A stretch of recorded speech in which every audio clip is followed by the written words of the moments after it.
Before I let you go, this Oklahoma situation is really interesting with Spencer Rattler, who a lot of people thought Heisman Trophy, and my point Maybe was, maybe first overall pick, right? yeah, and I kept saying, watch him play a game. Don't watch the highlights because he is a highlight, but watch him. Yeah. He got benched last year, and he's not consistent. And you got Lincoln Riley; he can cover up a lot of things.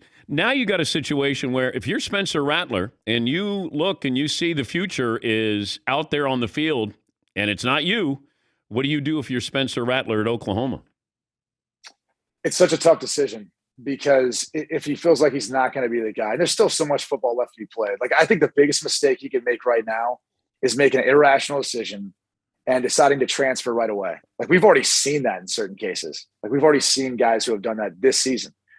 And I think that's a bad look because, one, you don't know if Caleb Williams, as athletic as he is, if he gets injured, Yeah. your team needs you, you're right back in there. So that's the first thing.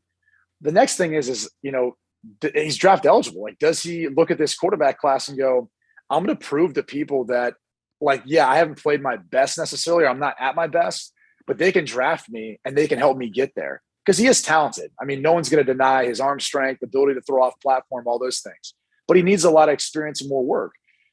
He could look at other situations that are out there right now. He might be looking at a place like Georgia and say, I'd like to go in there behind that offensive line with those playmakers, not have to worry about winning a shootout with that defense and go play there or go play anywhere else and try to transfer, right? That's always a part of it. My concern is that the parents direct, because at this age, like, even though you're a young man and you have your desires and goals and what you want to do, the parents sometimes start to lean in on that too. And they start to shape it. And that can be good and bad. And so, look, I don't know his personal situation with his family, but that also is a factor in all of this. And that's where I wonder, if the parents, especially just having coached high school kids now, knowing how overbearing they can be, if they start weighing in on that, hey, let's get somewhere else right now. Let's go somewhere else. Let's move on. This isn't a good place for you. That's the hard thing, because for the young man, he's always identified himself as a quarterback.